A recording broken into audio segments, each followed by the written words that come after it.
Hello friends, स्वागत है आपका आपके अपने चैनल सोनी स्टोरी पर। अगर आप चैनल पर नए हैं तो चैनल को सब्सक्राइब कर और बेल आइकन पर प्रेस करने के बाद ऑल को प्रेस कर लीजिएगा। तो शुरू करते हैं आज की कहानी।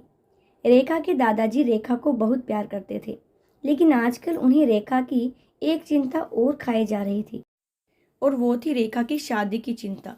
बस दादाजी अब हर परिवार में रेखा का ससुराल ढूंढते, लेकिन रेखा को शादी नाम से ही इतनी चिढ़ थी कि शादी का नाम सुनते ही वह गुस्सा होकर मुंह फुलाकर दूसरे कमरे में बैठ जाती। खैर, थोड़ी देर में उसका गुस्सा खुद ब खुद उतर जाता और वो वापस अपनी धमा चौकड़ी में व्यस्त हो जाती। काफी खोजबीन के बाद भी रेखा के दादाजी को कोई ऐसा परिवार नजर नहीं आया जहां वे अपनी लाडली बिटिया की शादी कर सके। इसलिए उन्होंने अपने बचपन के दोस्त से इस बारे में राय लेने का निश्चय किया। बस फिर क्या था, वे अपने दोस्त राय बहादुर से मिलने बरेली की ओर निकल पड़े। अगले दिन जब वह बरेली पहुंचे तो राय बहादुर ने स्टेशन पर ही उनके लिए गाड़ी भेज दी थी। 10 साल बाद अपने बचपन के दोस्त से मिलने के लिए वे भी बड़े उतावले थे।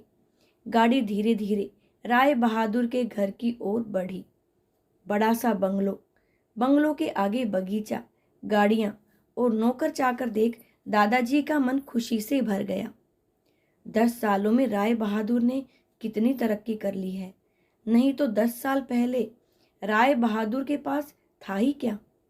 बस यही सब सोचते सोचते रेखा के दादाजी अपने दोस्त के बंगलो पहुंच ही गए। गाड़ी की हॉर्न की आवाज के साथ ही राय बहादुर घर के बाहर अपने दोस्त के स्वागत के लिए आ गए थे।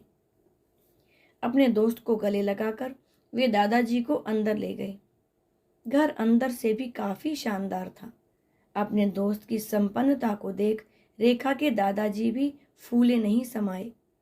चाय नाश्ता के बाद राय बहादुर ने उनके खास दोस्त से आने का कोई खास कारण पूछा। दादाजी ने पोती की शादी के लिए एक अच्छा सा परिवार ढूंढने की काम सौंपते हुए बिटिया का फोटो राय बहादुर के हाथ में सौंप दिया। राय बहादुर भी अपने बेटे विक्रम के लिए एक सुयोग्य कन्या की तलाश में थे। तीखे नैन नक्श, चेहरे पर तेज और एक बार में ही किसी को पसंद आने वाली रेखा बिटिया का फोटो देखकर ही उन्होंने रेखा को अपने घर की बहू बनाने का फैसला कर लिया। राय बहादुर इतना सोच ही रहे थे कि इतने में उनका बेटा विक्रम आ गया। विक्रम ने दादाजी के पैर छुए और हालचाल पूछने के बाद ऑफिस की ओर निकल गया।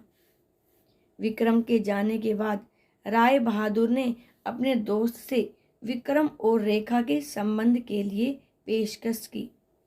रेखा के दादाजी को लगा जैसे राय बहादुर ने उनके मुंह की बात ही छीन ली हो। खैर, प्रसन्नता से विदा लेकर अपने घर आने का कहकर दादाजी अपने घर की ओर निकल गए। विक्रम को रेखा बहुत पसंद थी, लेकिन विक्रम की माँ विक्रम की शादी अपने से भी बड़े घर में करना चाहती थी। लेकिन विक्रम के मनाने पर वह मान गई और तय समय पर विक्रम और रेखा की शादी हो गई। ससुराल में रेखा के सास ससुर, विक्रम के बड़े भैया भाभी और रेखा की ही उम्र की एक ननद थी, रागिनी। अपनी सादगी और सबका अच्छे से ख्याल रखने के कारण रेखा ने घर में सबके दिलों में जगह बना ली। लेकिन अपनी तमाम कोशिशों के बावजूद अपनी सासू माँ का प्यार पाने में असफल रही। वह रेखा के हर काम में कुछ न कुछ गलती निकाल ही देती थी।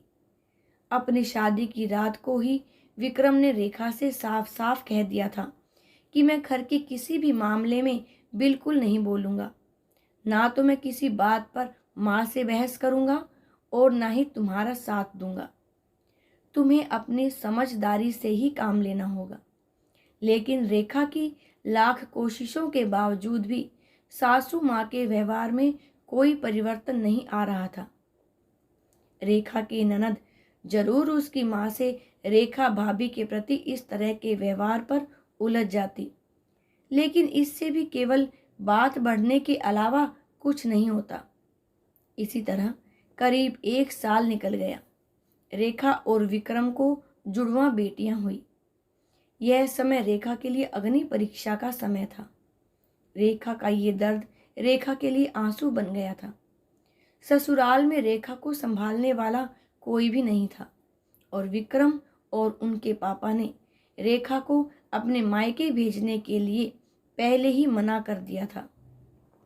एक दिन रागिनी कॉलेज से आई तो उसने सभी को कॉलेज के सालाना कार्यक्रम में आने के लिए कहा और यह भी कहा कि कॉलेज में उसकी भी 2 प्रस्तुतियां हैं, इसलिए आप सभी का चलना बहुत ज़रूरी है। खैर, ना चाहते हुए भी रेखा को अपनी दोनों जुड़वां बेटियों के साथ रागिनी के कॉलेज में जाना पड़ा। कार्यक्रम की शुरुआत में गीत संगीत की कई प्रस्तुतियां हुई। उसके बाद मॉडलिंग राउंड शुरू हुआ। दर्शकों ने तालियों के साथ सभी का उत्साहवर्धन किया। मॉडलिंग में रागिनी ने भी हिस्सा लिया था। आखिरी राउंड में रागिनी के साथ 4 और लड़कियों को सिलेक्ट किया गया, जहां सभी से जज द्वारा एक एक सवाल पूछकर विजेता घोषित करना था। सवाल जवाब का दौर शुरू हुआ। इसी कड़ी में जज साहिबा ने रागिनी से सवाल पूछा कि अगर घर में तुम्हारी माँ और भाभी में से किसी एक का साथ देना हो तो तुम किसका साथ दोगी? पूरे सदन में खामोशी छा गई। सभी रागिनी के जवाब की प्रतीक्षा कर रहे थे।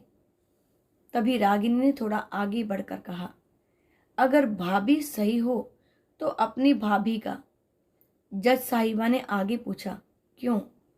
रागिनी ने जवाब दिया, क्योंकि मुझे भी कल किसी की भाभी बनना है। जवाब सुनते ही पूरे सदन में तालियां गूंज उठी। सभी रागिनी की सोच और उसके सटीक जवाब की प्रशंसा कर रहे थे। रागिनी को विजेता घोषित किया गया। पुरस्कार लेने से पहले रागिनी ने सभी से कुछ कहने के लिए माइक थामते हुए कहा, हर बेटी अपनी माँ से बहुत प्यार करती है और माँ भी अपनी बेटी के दिल के सबसे करीब होती है। इसी तरह हमारे घर की बहुएं भी तो किसी की बेटियां हैं। आज हम किसी की बेटियां हैं, कल किसी की भाभियां और बहुएं बनेंगी।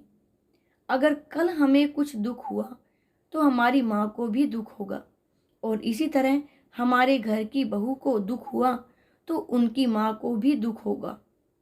और इस दुनिया में किसी भी इंसान को किसी की भी माँ को दुख पहुँचाने का कोई हक नहीं है। इसलिए हर सास अपनी बहू को अपनी बेटी समझे तो आगे चलकर उनकी बेटी भी खुश रहेगी। रागिनी के इतना कहते ही पूरा सदन एक बार फिर तालियों की गड़गड़ाहट से गूंज उठा। तालियों की गड़गड़ाहट के बीच ही रेखा की सास ने रेखा को गले से लगा लिया। तो दोस्तों, आपको ये वीडियो कैसी लगी कमेंट सेक्शन में मुझे ज़रूर से बताइएगा। अच्छी लगी हो तो इसे लाइक ज़रूर कीजिएगा और आपके बहू और बेटी को लेकर क्या विचार हैं ये भी ज़रूर बताइएगा। धन्यवाद।